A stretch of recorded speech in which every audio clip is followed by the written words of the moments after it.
2, 3, 4, 5.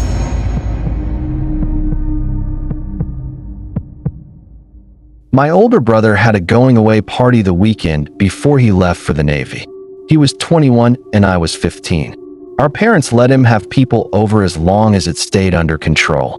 Maybe 25 people showed up, mostly his friends from high school and a few from the community college he'd gone to for a year. I stayed upstairs in my room for most of it. Around 11, someone knocked on my door. It was my brother's friend Landon. He asked if I wanted to come down and hang out. I said maybe later. He said they were about to play a game in the dark and needed more people. I went down. The living room was packed. Someone had turned off all the lights in the house. My brother explained the rules. Modified sardines, where one person hides and everyone else searches. When you find the person, you hide with them until everyone's squeezed into the same spot. Last person to find a group loses. A girl named Bethany volunteered to hide first. Everyone else gathered in the kitchen while she went off. We waited 3 minutes, then spread out. I searched the downstairs bathroom, the coat closet, behind the couch. Nothing. I went upstairs and checked my brother's room, then the bathroom. I was about to go back down when I heard whispering from my parents' room at the end of the hall. I opened the door quietly. The room was dark, but I could see shapes crowded in the walk-in closet. At least 6 people pressed together, trying not to laugh. Bethany waved me over, and I squeezed in with them. We waited. A few more people trickled in over the next 10 minutes. The closet got hot and cramped. Bodies pressed against me from all sides. Someone's elbow dug into my ribs. Then I noticed we weren't whispering anymore. Everyone had gone completely silent. Not the playful quiet from before. Something tense. I felt the person next to me shift. They leaned close to my ear and whispered, "How many people are in here?" I didn't know exactly. I whispered back that maybe 12 or 13. They didn't respond for a moment. Then, count the breathing. I stood very still and listened. Tried to separate each breath, each slight movement. The closet was packed, but I started counting. 1, 2, 3, 4. I got to 15. My whole body went rigid. I tried counting again, slower. Same result. There were more people in this closet than had come upstairs. Someone near the back said they wanted out. Their voice was tight. Other people agreed, and we started extracting ourselves. I pushed through to the bedroom, and someone turned on the light. We counted heads as people filed out. 14 of us total. My brother came upstairs then with the last few searchers. He asked if we'd all been found. We said yes. He counted everyone in the hallway and downstairs. 26 people total at the party. He'd counted when people arrived. Someone asked how many had been in the closet. We went through the list. Everyone who'd found the hiding spot was accounted for. 14 people. But we'd all felt it in there. That sense of too many bodies. Too much breath in the dark. Landon said maybe someone was playing a prank and snuck in, then left when we opened the closet. But we'd all come out together. Nobody had slipped past us. The girl who'd been pressed against the back wall of the closet said she'd felt someone behind her the whole time. She'd assumed it was the wall. But when we'd turned on the light and she'd stepped forward, she'd glanced back. There'd been a gap. At least 2 feet of space between where she'd been standing and the actual wall. No one wanted to play another round after that. People started leaving even though it was barely midnight. My brother asked if I was okay. I said yes. He said the closet probably just felt more crowded than it was because it was dark and everyone was uncomfortable. I wanted to believe him. After everyone left, I helped clean up. Found cups in weird places. Someone's jacket draped over the banister. When I went to my parents' room to check if anything had been moved, I stood at the closet doorway for a long time before I could make myself look inside. It was empty. Normal. Just clothes on hangers and shoes on the floor. But the air felt different. Heavier, like it hadn't settled yet after being disturbed. My brother left for basic training that Monday. I had the upstairs to myself after that since my parents' room was downstairs on the other end of the house. I started closing my bedroom door at night. Started keeping a light on in the hallway. 3 months later, my mom asked me to grab something from her closet. I stood at the door of their room, couldn't make myself walk in. She asked what was wrong. I said I thought I heard my phone ringing in my room and I'd get it later. She got the item herself. Last year, my brother came home on leave. We were talking late one night and he brought up the party. Said he'd felt bad for a long time after, like maybe the game had been a stupid idea. I asked him why. He said Landon had called him a few weeks after he'd left. Told him something he hadn't mentioned the night of the party. When Landon had been searching for the hiding spot, he'd opened my parents' bedroom door and looked inside. He'd seen the closet door was closed and figured no one would hide in there because it was too obvious. But as he'd turned to leave, he'd heard something from inside the closet. A single thump, like someone shifting their weight. He'd assumed it was Bethany and the early finders. But when he'd finally made it to the closet 10 minutes later, he'd counted the people already inside while he squeezed in. There'd been 8. He swore he'd counted carefully because the closet had felt too full for only 8 people. He'd counted 3 times to make sure. Always 8. By the time we'd turned on the lights, there'd been 14. My brother asked if I remembered feeling crowded in there. I said yes. He nodded and didn't bring it up again. I moved out for college 2 years ago. When I come home to visit, I sleep in my old room upstairs. My parents' room is still at the other end of the house. I've never gone back into that closet. Last month, my mom mentioned they were thinking of renovating, turning the walk-in into a master bathroom. I told her that sounded like a good idea. She said the contractor had come by to look at the space. He'd mentioned the closet was larger than it appeared from the outside. Something about the way it was built. The dimensions didn't quite match the exterior wall. She'd laughed and said houses settle weird sometimes. I didn't tell her what I was thinking. That maybe the closet had always been bigger than it should be. That maybe that extra space had always been there. And maybe, on that night 3 years ago, something had been using it.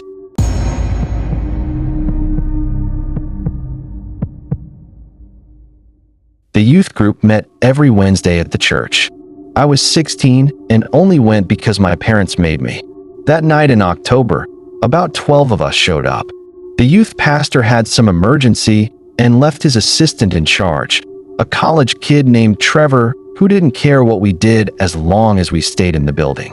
Someone suggested hide and seek. The church was old, 3 stories, lots of rooms. We'd played before. Trevor said he'd stay in the main hall, and we could hide anywhere except the bell tower. The door was locked anyway. Basic rules: stay inside. No going in the basement storage after the incident last year with the shelving. I went up to the 2nd floor where the Sunday school rooms were. Found a spot in the supply closet, crouched behind some stacked chairs. Through the door, I could hear people running past, laughing. Then it got quiet. I waited maybe 10 minutes. Nobody found me. I was about to go back down when I heard something in the hallway. Footsteps. Slow. The floor in that part of the church was old wood, and it creaked with each step. They stopped outside my door. I held still. Whoever it was didn't open the door or say anything.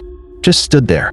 I counted at least 2 minutes of silence before the footsteps continued down the hall and faded. When I finally came out, everyone was already downstairs. They asked where I'd been. I said the 2nd floor. Trevor laughed and said he'd called the game like 15 minutes ago. Nobody had come upstairs to look for me. They'd all hidden on the 1st floor and in the sanctuary. I asked who was walking around up there then. They all looked at each other. Nobody had gone to the 2nd floor. We played one more round. I hid in the sanctuary this time, behind the last pew. Didn't want to go upstairs again. While I was waiting, I heard the piano. Just 2 notes. Low ones. Like someone pressing keys. The sanctuary was empty. I could see the whole room from where I crouched. The piano was against the far wall, lid closed. Nobody was near it. The notes played again. Same 2. Then stopped. I got up and walked toward it. My hands were damp. When I reached the piano, I lifted the lid slowly. The keys were dusty. I pressed the 2 notes I thought I'd heard. They matched. Behind me, Trevor called that the round was over. I turned around, and he was standing in the doorway with a couple others. Asked why I was messing with the piano. I said I wasn't. He said he literally just watched me play it. I left after that. Told my parents I wasn't feeling good. They let me quit youth group a month later when I kept making excuses. 2 weeks ago, my mom mentioned the church was being renovated. They were tearing out the second floor to make the sanctuary bigger. The crew found something when they pulled up the floorboards in the hallway. She didn't say what, just that the police came. I haven't asked for details.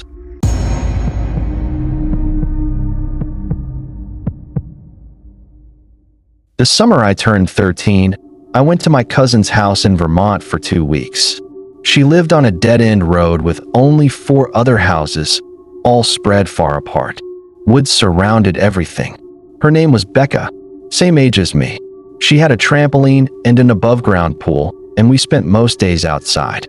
Her parents both worked, so we were alone until dinner. One afternoon we got bored, and Becca said we should play manhunt in the woods. She played before with kids from her street. The rules were simple. One person hunts, everyone else hides. Stay within shouting distance of the house. I offered to hunt first. She ran into the trees, and I counted to 100 leaning against the side of her house. When I finished, the woods were silent except for birds. I walked in slowly, looking behind trees and around the thick bushes. After about 5 minutes, I heard movement to my left. I headed that way, stepping carefully. The sound stopped. I kept going. Then I saw her, or I thought I did. Just a flash of her yellow shirt between the trees ahead. I called out that I'd spotted her. No response. I moved closer. The yellow shirt was there, but it wasn't moving. I got within 20 feet and realized it was just a piece of fabric caught on a branch. Old, faded, definitely not what Becca was wearing. I turned around to head back and nearly walked into someone standing right behind me. I jerked backward and almost fell. It was Becca. She asked why I was shouting. I said I thought I saw her up ahead. She said she'd been hiding near the property line the whole time, heard me yelling, and came to check. I pointed at the yellow fabric. She squinted at it and said that it had been there forever. Some hiker probably lost it. We played 3 more rounds. Each time, I'd see something that looked like movement in the distance. Each time, it was nothing. A branch swaying. A shadow. Once, I could have sworn I saw someone crouching behind a fallen log, but when I got close it was just the way the bark had peeled. The last round, Becca was hunting. I ran deep into the woods, farther than before. Found a spot behind a thick pine and sat down in the needles. The woods were darker there, cooler. I heard her calling my name, far away. I stayed quiet. Then I heard something else, closer, like fabric brushing against bark. I turned my head slowly. There was someone about 30 feet away, standing between 2 trees. Couldn't see their face because of the shadows, but they were tall, adult-sized, wearing dark clothes. They weren't moving, just standing there facing my direction. I thought maybe it was Becca's dad home early, but he drove a loud truck and I hadn't heard it. I stood up slowly. The figure didn't move. I called out, asking if they needed help. Nothing. Becca shouted from closer now that she found me. I looked toward her voice for just a second. When I looked back, the figure was gone. I walked over to where they'd been standing. No footprints. No broken branches. Nothing. Becca came crashing through the brush and tagged me. Said I'd picked a good spot. I asked if anyone else lived on the road. She said just the 4 other houses, but everyone was old. Nobody walked in the woods. I didn't tell her what I saw. That night, I barely slept. Kept thinking about how still that person had been. How they'd vanished the second I looked away. In the morning, Becca wanted to play again.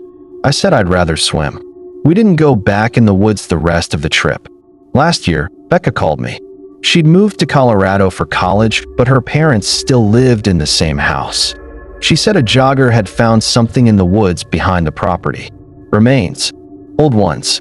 The police couldn't identify them yet, but they'd been there a long time.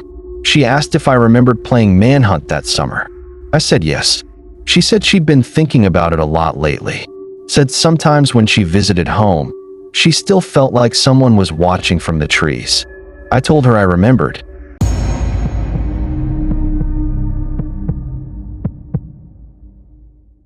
My apartment building had 8 floors. I lived on the 5th. This was 2 years ago, right after I graduated college. The place was cheap and mostly quiet. An older couple lived next door, and across the hall was a guy I'd only seen twice. One Saturday, the building lost power around noon. Management said it would be a few hours. I was bored, sitting in the dark, when I got a text from a number I didn't recognize. It said, "Want to play a game?" I asked who it was. They said they lived in the building. They'd gotten my number from the resident directory in the lobby. Said they were bored too. I didn't respond at first. Then they sent, "Hide and seek. Building-wide. I hide, you find. Winner buys coffee." It was stupid, but I was bored and the building wasn't that big. I said okay. They said they'd give me a 10-minute head start and to text when I was hidden. I walked down to the 3rd floor and found the door to the electrical room propped open. I slipped inside and crouched behind some meters. Texted, "Ready." They replied, "Starting now." I waited in the dark. The electrical room hummed. After a while, I heard the stairwell door open on the 3rd floor. Footsteps in the hallway. They passed the electrical room without stopping. Went back to the stairwell. Descended. My phone buzzed. Getting warmer. I didn't respond. The footsteps came back up. 4th floor this time, from the sound. They walked the length of the hallway, paused, went back down. Close, they texted. This went on for maybe 20 minutes. They never opened the electrical room door. I was starting to think they'd given up when my phone buzzed again. "Found you." I looked at the text, confused. Nobody had come in. I stood up and opened the door slowly. The hallway was empty. I checked my phone. Another message. "Behind you." I spun around. The electrical room was small, just meters and panels on the walls. Nobody was there. My hands started shaking. I walked back into the hallway and headed for the stairs. My phone. Wrong way. I stopped. Looked both ways down the hall. Nothing. I went to the stairwell and climbed back to the 5th floor. As I reached my floor, I got another text. "You're good at this." I went to my apartment and locked the door. Sat on the couch trying to figure out who was messing with me. The number had a local area code, but that didn't mean anything. I texted, "Who is this?" 3 dots appeared, like they were typing. Then stopped. Started again. Stopped. Finally, "Check your peephole." Everything in me said don't. I sat there for at least 2 minutes. Then I stood up, walked to the door, and looked. The hallway was empty, but there was something on the floor right in front of my door. I opened it slowly. A piece of paper. I picked it up. It said, "Good game. Same time next week." The power came back on an hour later. I asked my neighbors if they'd been in the hallway. The older couple said they'd been out all afternoon. The guy across the hall didn't answer his door. I changed my number the following Monday.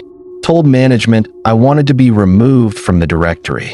A week later, I found another note slipped under my door. Same handwriting. "You moved? That's okay. I know where you are." I broke my lease and moved out that month.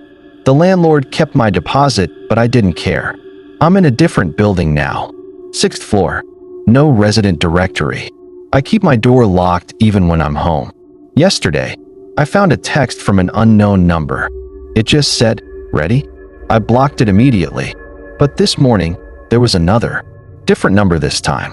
I'll count first.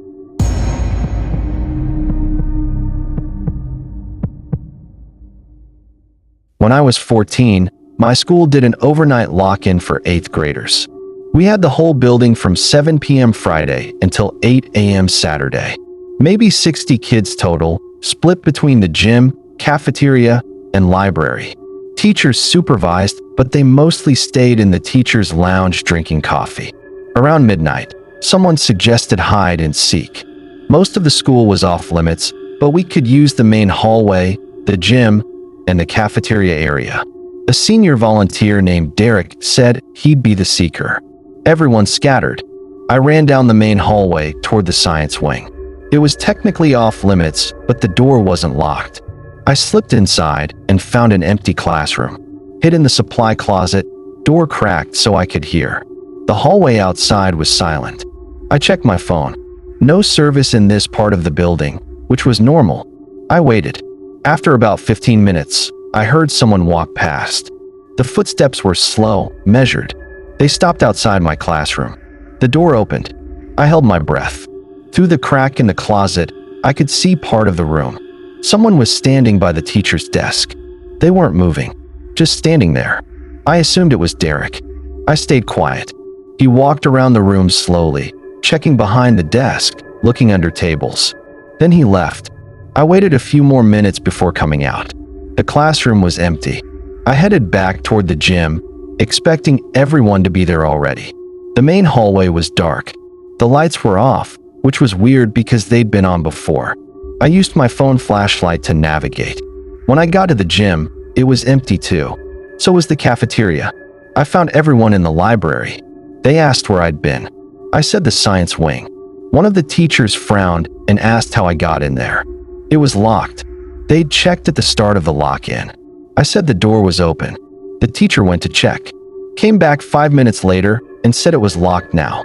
Asked if I was sure I'd been in there. I was sure. Derek said he'd never gone to the science wing. He'd stayed in the main areas because those were the rules. I described what I'd seen through the closet. Someone by the teacher's desk, walking around, checking hiding spots. He said it wasn't him. We argued about it for a while before someone suggested playing another round. I said I was tired. Stayed in the library with a few others and tried to sleep on the floor. Around 3 a.m., I got up to use the bathroom. The hallway lights were back on. I walked down the main hall toward the bathrooms near the gym. As I passed the science wing, I noticed something. The door was open. Not wide open, just cracked. I stopped walking. Looked down the dark hallway beyond it. The light from the main hall only reached a few feet. The rest was black. Something moved in that darkness. Not fast, just a shift, like someone taking a single step. I backed away slowly, then turned and walked quickly to the bathroom. Did what I needed to do and went straight back to the library. Didn't look at the science wing door as I passed. In the morning, I asked the teachers if anyone else had been in the building overnight. Security, custodians, anyone. They said no. The building was locked. Just us. I told my parents when they picked me up. They said it was probably just lack of sleep messing with me. I didn't argue. The next week at school, I walked past the science wing during lunch. The door was closed like always. I looked through the window into the hallway. At the far end, in the shadows near the last classroom, I thought I saw someone standing there. I blinked and they were gone. Or maybe they were never there. I requested a schedule change, so my classes weren't in that wing anymore. The counselor asked why. I said the science rooms were too cold. She approved it without question.